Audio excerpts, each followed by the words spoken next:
operational excellence can kill.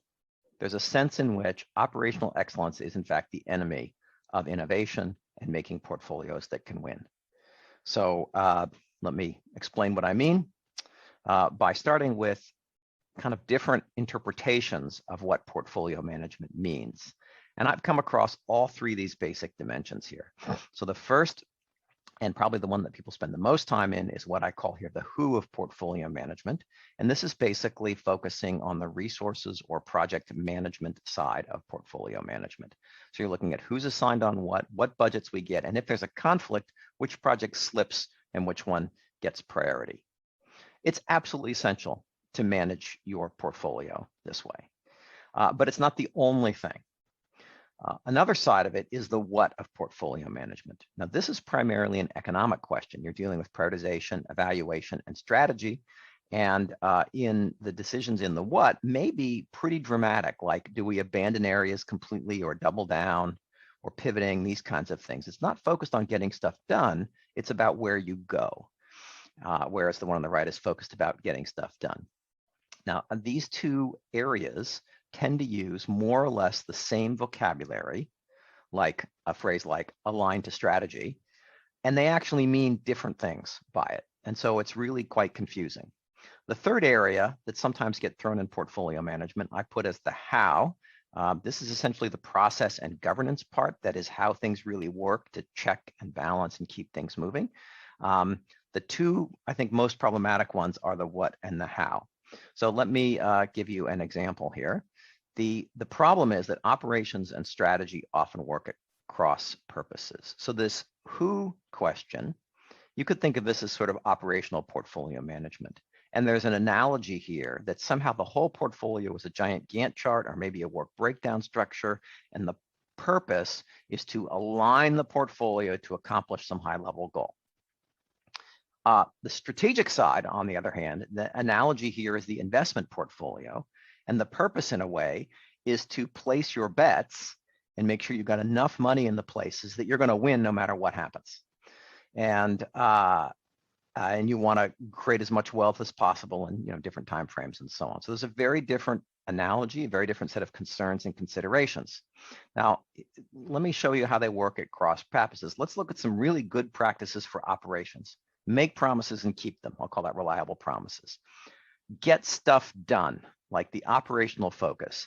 They said many ways. Bias for action. Make your list, work your list, just get it done. And tremendous budget discipline, always looking for ways to be more efficient and drive it. So I would have to agree with all those are great things. The problem is that they actually can undermine good strategy. So let me show you an example from DuPont. They had diagnosed their portfolio and had found that they had a lot of unintended consequences from good project management.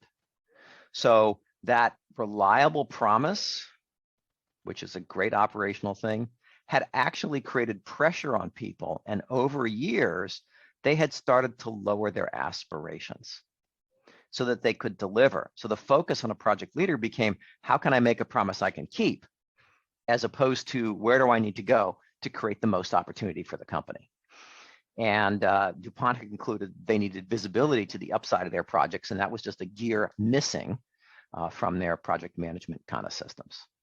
Second thing is that operational focus, the urgent drives out the important.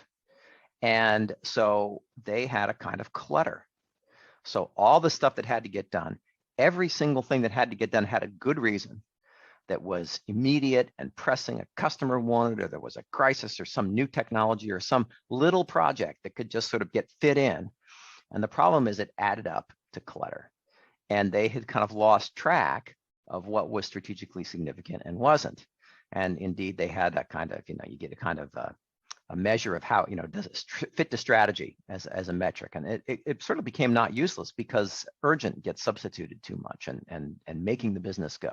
So that operational focus tends to create clutter. The last thing is this budget discipline. This has an unintended consequence of wounding projects because over time, you keep pushing people and getting less, try to do more with less. is fabulous, particularly if you're in a manufacturing line. I mean, that's probably tremendous discipline. But in terms of innovation, what happens is teams find themselves not having enough resources and then being asked to do it with less. And so they set themselves up for failure, basically, called these wounded projects. And they just cut the projects back to something they can do within the budgets rather than getting the budgets they need to succeed. And indeed, it's tied up with this low aspirations because they also change the projects such that they can be accomplished with the resources they know they can get.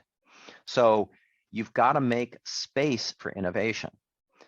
It's not enough to just look at operational excellence. You have to make space for it. And that requires adding a strategic kind of approach into your portfolio management lexicon and business processes.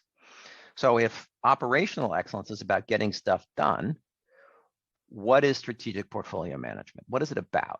And I think of it as a forum. And it's a forum where you need to make choices about the gaps between vision and reality. And you see, there are always gaps between vision and reality. Like vision is grow and within these budgets and in these strategic areas. And reality is we don't have the best ideas yet. We don't know if this stuff's going to work. We don't have enough resources of marketing or technical R&D or whatever it is. You need to make that gap really visible and make choices about it. And too often, a portfolio management process, the operational kinds, are a kind of cover-up, right? You make a goal, and then you ask everybody how they're going to hit the goal, and then they roll that up, and you say, here's the plan to meet the goal. Well, that doesn't show what the gap is or what the choices are. It assumes that process results in a good plan. Since these things there's always a gap, you have to put spotlight on the gap. So the decision you typically have to make about growth, right? So often companies are facing lackluster growth because their investments in innovation are incremental or ineffective. And so you want to take portfolio management and find hidden upsides and turn it into breakthrough growth. Clutter, as I said in DuPont, too many small projects are diluting management attention. People think small projects have small costs. That's actually a mistake. Small projects have huge costs because of the opportunity cost of management attention and diverting resources. It adds up to a lot. I've often found maybe 30% of projects simply don't need to be done. I mean, there are good reasons to do them, but in the grand scheme of things, they're basically clutter. So portfolio management sharpens focus by diverting resources from trivial into the projects that matter. And the last thing is conflict. In innovation, the big one is financial caution conflicting with innovative vision.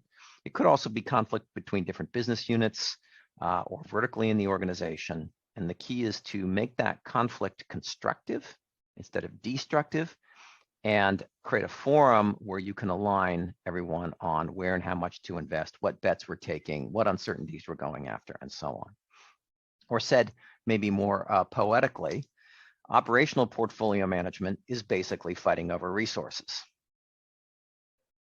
And in strategic portfolio management, you're trying to get the decision forum aligned where at least everybody's looking the right way. I think harnessing them like my dog sleds, maybe that's a little too much, but at least get them to go the right way. And in here, I've shown new territory because typically innovation is about entering new territory too. So how do you get folks pulling the same way? And it's about creating that forum for those strategic choices. That's my first surprising lesson. I would invite folks, if you want to ask a question or anything, please drop something in the chat, and Chandra will help me manage the questions. So let me move on to the second big point,